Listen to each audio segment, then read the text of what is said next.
ಈ ಪ್ರಕರಣದಲ್ಲಿ ಜೈಲು ಪಾಲಾಗಿರ್ತಕ್ಕಂಥ ಇತರರಿದಾರಲ್ಲ, ದರ್ಶನ್ ಮತ್ತು ಪವಿತ್ರ ಗೌಡ ಬಿಟ್ಟು ಇವರ ಕುಟುಂಬಗಳ ಕಥೆಗಳನ್ನ ಕೇಳಿದ್ರೆ ಕಣ್ಣಲ್ಲಿ ನೀರು ಬರುತ್ತೆ.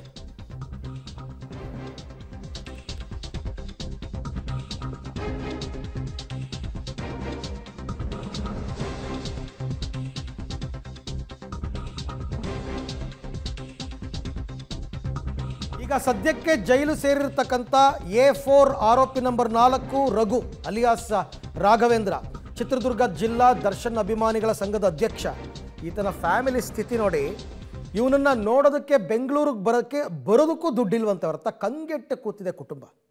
ಚಿತ್ರದುರ್ಗದ ಕೋಳಿ ಬುರ್ಜನಹಟ್ಟಿಯಲ್ಲಿ ಬಾಡಿಗೆ ಮನೆಯಲ್ಲಿ ವಾಸವಾಗಿದ್ದಾರೆ ಈ ರಘು ಸಹೋದರ ಮುರಳಿ ಮತ್ತು ತಾಯಿ ಮಂಜುಳಮ್ಮ. ಇವರೇನೋ ಲವ್ ಮ್ಯಾರೇಜ್ ಆಗಿದ್ರಂತೆ. ರಾಘು ಸಹೋದರರಿಂದ ದೂರ ಉಳಿದಿದ್ರು ಕಳೆದ 15 ವರ್ಷದಿಂದ. ಆದರೆ ಆಗಾಗ್ಗೆ ತಾಯಿ ಮನೆಗೆ ಬಂದು ತಾಯಿ ಆರೋಗ್ಯ ವಿಚಾರಿಸ್ಕೊಳ್ತಾ ಇದ್ದಿದ್ದು ರಘು. ಆಮೇಲೆ ಮಾನಸಿಕ ಅಸ್ವಸ್ಥತೆಯಂತೆ ತಾಯಿ, ವೃದ್ಧ ತಾಯಿ ಮಂಜುಳಮ್ಮ. ತಾಯಿಯ ಹಾರೈಕೆಯಲ್ಲೇ ಜೀವನ ಸಾಗಿಸ್ತಾ ಇದ್ದಂತಹ ರಘು ಸಹೋದರ ಮುರಳಿ, ಇಬ್ಬರು ಸಹೋದರಿಯರ ವಿವಾಹ ಮಾಡಿ ತಾಯಿ ಪಾಲನೆ ಮಾಡ್ಕೊಂಡಿದ್ದಾರೆ. ಪಾಪ ಮುರಳಿ ಅವ್ರಿಗೆ ಬರೋಕ್ಕೆ ಆಗ್ತಾ ಇಲ್ಲ, ಇಲ್ಲಿಗೆ ದುಡ್ಡೇ ಇಲ್ಲ ಅನ್ನೋ ಪರಿಸ್ಥಿತಿ ಬಂದ್ಬಿಟ್ಟಿದೆ. ಸ್ವಾಮಿ ಕೊಲೆ ಕೇಸಲ್ಲಿ A4 ಆಗಿರುವಂಥ ರಘು ಅವರ ಮನೆ ಬಳಿ ಇದ್ದೀವಿ. ಈಗ ಅವ್ರ ಮನೆ ಪರಿಸ್ಥಿತಿ ನೋಡ್ಬೋದು. ಚಿತ್ರದುರ್ಗದ ಕೋಳಿ ಬುರ್ಜನಹಟ್ಟಿಯಲ್ಲಿರುವಂಥ ರಘು ನಿವಾಸದ ಬಳಿ ನಾವು ಇದ್ದೀವಿ. ಈಗ ಏನು ಆ ನಿವಾಸದಲ್ಲಿ ಅವರ ಸಹೋದರ ಮುರಳಿ ಮತ್ತು ಅವರ ವೃದ್ಧ ತಾಯಿ ಈ ಮನೆಯಲ್ಲಿ ವಾಸವಾಗಿದ್ದಾರೆ. ಕಿತ್ತು ತಿನ್ನುವ ಬಡತನದಿಂದಾಗಿ ಕಂಗಾಲಾಗಿರುವಂಥ ಈ ಕುಟುಂಬ ಏನು ಆತ ಒಂದು ಕಾರ್ಪೆಂಟ್ರ್ ಕೆಲಸ ಮಾಡಿಕೊಂಡು ದಿನಗೂಲಿಯಿಂದ ಈ ಒಂದು ಜೀವನವನ್ನು ಸಾಗಿಸ್ತಾ ಇದ್ದಾರೆ. ಆದರೆ ರಘು ಮಾತ್ರ ಕೇವಲ ಏನು ದರ್ಶನ್ ಅಭಿಮಾನದಿಂದ ಅವರು ಜೀವನ ಸಾಗಿಸ್ತಾ ಇದ್ರು. ಚಲನಚಿತ್ರಗಳು ರಿಲೀಸ್ ಆದ ಸಂದರ್ಭದಲ್ಲಿ ಅಭಿಮಾನವನ್ನು ತೋರುವ ಮುಖಾಂತರ ಒಂದು ದೊಡ್ಡಸ್ತಿಗೆ ತೋರಿಸ್ತಾ ಇದ್ರು. ಆದರೆ ಈಗ ಏನು ಅವ್ರ ಕುಟುಂಬದ ಪರಿಸ್ಥಿತಿ ನೋಡಿದರೆ ಹೀನಾಯ ಪರಿಸ್ಥಿತಿಯಲ್ಲಿದೆ. ಅವರ ಸಹೋದರ ಮುರಳಿ ಅವರು ಈಗಾಗಲೇ ಅವರ ತಂಗಿಯರು ಇಬ್ಬರು ಮದುವೆಯನ್ನು ಮಾಡಿದ್ದು, ಅವರ 3ನೇ ತಮ್ಮನಾಗಿರುವಂಥ ರಾಘವೇಂದ್ರ ಅವರು ಕೂಡ ಲವ್ ಮ್ಯಾರೇಜ್ ಆಗಿ ಈ ಒಂದು ಕುಟುಂಬದಿಂದ ದೂರ ಉಳಿದಿದ್ದಾರೆ. ಹೀಗಾಗಿ ಇವರ ಪರಿಸ್ಥಿತಿ ಚಿಂತಾಜನಕವಾಗಿದೆ ಅಂತ ಹೇಳ್ಬೋದು. ಅವರ ವಯಸ್ಸಾದ ತಾಯಿಯನ್ನು ಏನು ಮುರಳಿ ಅವರು ಸತತ 1 ವರ್ಷಗಳಿಂದ ನೋಡ್ಕೊಳ್ತಾ ಇದ್ದಾರೆ. ಅವರ ತಾಯಿ ಕೂಡ ಮಾನಸಿಕ ಅಸ್ವಸ್ಥೆಯಾಗಿದ್ದು ಅವರನ್ನು ಹಲವು ವರ್ಷಗಳಿಂದ ಈ ಥರ ಆರೈಕೆ ಮಾಡ್ತಾ ಬಂದಿದ್ದಾರೆ. ಅವ್ರನ್ನ ನಾನು ಮಾತನಾಡಿಸುವಂಥ ಪ್ರಯತ್ನ ಮಾಡ್ತೀನಿ. ಈಗ ನಮ್ಮೊಂದಿಗೆ ಮುರಳಿ ಅವರಿದ್ದಾರೆ. ಮುರಳಿ ಅವರೇ, ತಾಯಿಗೆ ಈ ಥರ ಹುಷಾರಿಲ್ದಂಗಾಗಿ ಎಷ್ಟು ದಿನ ಆಯಿತು? ಈಗ 1 ವರ್ಷ ಆಯಿತು. ವರ್ಷ ಆಗಿ ವರ್ಷದ ಮೇಲೆ 1 ತಿಂಗಳಾಗ್ತಾ ಬಂತು. ಎಲ್ಲಾದರೂ ಚಿಕಿತ್ಸೆ ಕೊಡಿಸಿದ್ರಾ ಅಥವಾ ಪರಿಸ್ಥಿತಿ ಹೇಗಿದೆ ಮನೆಯಲ್ಲಿ? ತೋರಿಸಿದ್ವಿ, ಗೌರ್ಮೆಂಟ್ ಹಾಸ್ಪಿಟ್ಲು ಇಲ್ಲೆಲ್ಲ ತೋರಿಸಿದ್ವಿ. ಆಮೇಲೆ ಬಸವೇಶ್ವರ ಹಾಸ್ಪಿಟ್ಲಲ್ಲೂ ತೋರಿಸಿದ್ವಿ. ಸ್ವಲ್ಪ MRI ಸ್ಕ್ಯಾನಿಂಗ್ ಮಾಡಬೇಕು ಅಂದರು.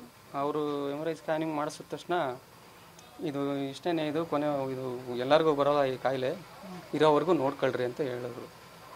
ಈಗ ನಿಮ್ಮ ಸಹೋದರ ರಘು ಅವರು ಈ ಒಂದು ಕೊಲೆ ಕೇಸಲ್ಲಿ ಅರೆಸ್ಟ್ ಆಗಿದ್ದಾರೆ, ಏನು ಹೇಳ್ತೀರಾ? ಏನು ಹೇಳಕ್ಕೆ ಮಾಡ್ಕೊಂಡಿದ್ದಾನೆ ಅವ್ನು ಮಾಡ್ಕೊಂಡಿರೋದಕ್ಕೆ ಈಗ ನಾವು ಹೊಣೆ ಆಗಕ್ಕೆ ಬರುತ್ತಾ? ಈಗ ಮಾಡ್ಕೊಂಡ್ಮೇಲೆ ಅವನು ಅನುಭವಿಸ್ಬೇಕು ಅಂತ ಇರ್ತದೆ. ಅಂದರೆ ಇವಾಗ ನಿಮ್ಮ ತಮ್ಮ ಕೊಲೆ ಮಾಡಿರ್ಬೋದು ಅನಿಸುತ್ತಾ? ಖಂಡಿತ ಇಲ್ಲ, ಅವನು ಕೊಲೆ ಮಾಡೋಕ್ಕೆ ಸಾಧ್ಯನೇ ಇಲ್ಲ. ಅವ್ರಿಗೂ ಅಷ್ಟು ಧೈರ್ಯನೂ ಇಲ್ಲ, ಕೊಲೆ ಮಾಡೋಷ್ಟು ಸಾಧ್ಯನೂ ಇಲ್ಲ. ಅದು ಏನು ಜೊತೆಗೆ ಹೋಗಿರ್ಬೋದು ಅಷ್ಟೇ ಹೊರತು ಕೊಲೆ ಮಾಡೋಕ್ಕೆ ಸಾಧ್ಯ ಇರೋದು.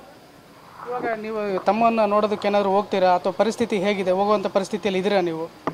ಹೋಗಬೇಕು ಅಂತಂದು ಐತೆ. ಇಲ್ಲಿ ಮನೆ ಒಳಗೆ ತಾಯಿ ಚೆನ್ನಾಗಿಲ್ಲ, ಆಮೇಲೆ ನಮ್ಮದು ಆರ್ಥಿಕ ಪರಿಸ್ಥಿತಿ ಸರಿ ಇಲ್ಲ, ಎಲ್ಲ ಇದೇ ಪರಿಸ್ಥಿತಿ ನಮ್ಮದು. ಹೋಗಿ ನೋಡಬೇಕು ಅಂತಂದ್ರೂ ಕಮ್ಮಿ ದುಡ್ಡು ಕಾಸು ಬೇಕು. ಆಮೇಲೆ ತಾಯಿ ಬಿಟ್ಟು ಹೋಗಿ ಬರಲ್ಲ. ನಮ್ಮ ತಂಗಿ ಏನಾರು ಒಬ್ಬರು ಬಂದರು ಅಂದರೆ 1 ದಿವಸ 2 ದಿವಸ ನೋಡ್ಕೊತೀನಿ ಅಂದರೆ ಹೋಗಿ ಬರ್ತೀವಿ. ಅಂದರೆ ಇವಾಗ ಕಾನೂನು ಹೋರಾಟ ಮಾಡೋದಕ್ಕೆ ಏನಾದ್ರು ಸಪೋರ್ಟ್ ಮಾಡ್ತೀರಾ? ತಮ್ಮನ ಪರವಾಗಿ ಹೋರಾಟ ಮಾಡ್ತೀರಾ? ಕಾನೂನು ಸಪೋರ್ಟ್ ಕೊಡ್ತೀರಾ? ಜೊತೆಗೆ ಹೋಯ್ದ್ರಲ್ಲ ಅವರೇ ಸಪೋರ್ಟ್ ಮಾಡಬೇಕು. ನಾವು ಸಪೋರ್ಟ್ ಮಾಡ್ಲಿಕ್ಕೆ ಹೆಂಗೆ ಬರುತ್ತೆ ಹೇಳಿ? ನನ್ನ ಹತ್ರ ಏನು ದುಡ್ಡಿದೆಯಾ? ಹೋಗ್ಬಿಟ್ಟು ಸಪೋರ್ಟ್ ಮಾಡಲಿಕ್ಕೆ ದುಡ್ಡಿದ್ರೆ ಹೌದು ಅಂತಂಬೋದು. ಈಗ ನಾವೇ ಕೂಲಿ ಮಾಡ್ಕೊಂಡು ಬದುಕ್ತಾ ಇರೋದು. ನಾವು 3 ಹೊತ್ತು ಹೋಟ್ಲಲ್ಲಿ ತರ್ಬೇಕು. ನಾವು ಊಟ ಹೋಟ್ಲಲ್ಲೇ ತರಬೇಕು. ನಮಗೆ ಅಡುಗೆ ಮಾಡ್ಲಿಕ್ಕೆ ಬರಲ್ಲ.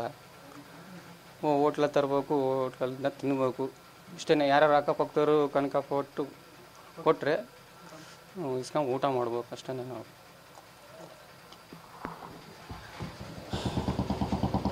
ಒಟ್ಟಾರೆ ಇದಿಷ್ಟು ಏನು ಆರೋಪಿ ರಘು ಅವರ ಸಹೋದರ ಮುರಳಿ ಅವರ ನೊಂದ ಮಾತು. ಕ್ಯಾಮ್ರಾಮನ್ ಅರ್ಜುನ್ ಜೊತೆ ಸಿದ್ದರಾಜು, ಪಬ್ಲಿಕ್ ಟಿವಿ, ಚಿತ್ರದುರ್ಗ.